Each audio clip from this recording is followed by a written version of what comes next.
working to develop myself. He said, I want you to practice every day being a disc jockey. I said, but I don't have any job now. He said, it doesn't matter.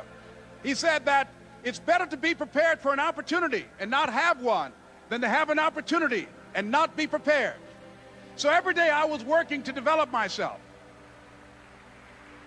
And that's what you must do. And as I was working to develop myself, I applied for a job as a disc jockey, WMBM on Miami Beach.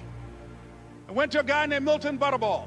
I said, how you doing, Mr. Butterball? I'd like to get a job as a disc jockey. He looked at me, he said, you have any broadcast background? I said, no, sir, I don't.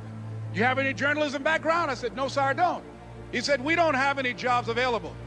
I said, yes, sir. I went back to Mr. Washington and I told him, he said, don't take it personally.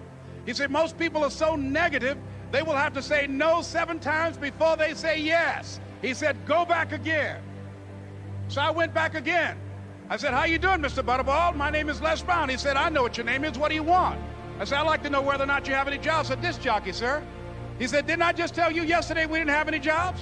I said, yes, sir, but I don't know whether or not somebody got laid off or somebody was fired, sir. He said, no one was laid off or fired. Now get on out of here. I came back the next day. Hello, Mr. Butterball, how are you? He said, fine, what do you want now? I said, I'd like to know whether or not you got any jobs, sir. Didn't I tell you the last 2 days we didn't have any jobs? I said, yes, sir, but I don't know whether or not somebody got sick or somebody died, sir. He said, no one got sick or died. Now don't come back here and throw me out again. I came back the next day like I was seeing him for the first time. I said, hello, Mr. Butterball, how are you? He looked at me with rage. He said, go get me some coffee. I said, yes, sir.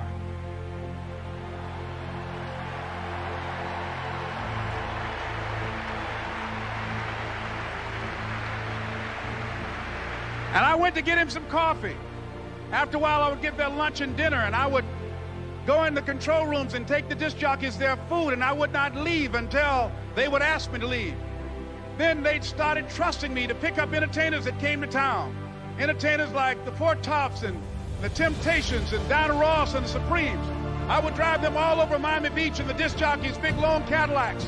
I didn't have any driver's license, but I was driving like I had some.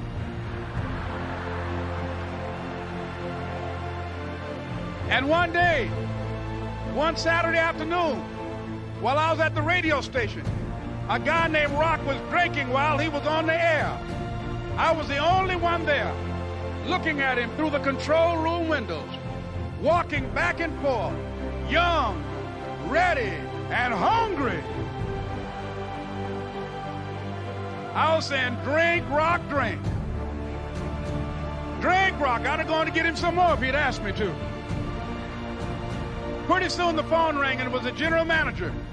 And I answered the phone. I said, hello? He said, Les, this is Mr. Klein. I said, I know. He said, Rock can't finish his program. I said, I know. He said, would you call one of the other DJs in? I said, yes, sir. I hung the phone up. I said, now he must think I'm crazy.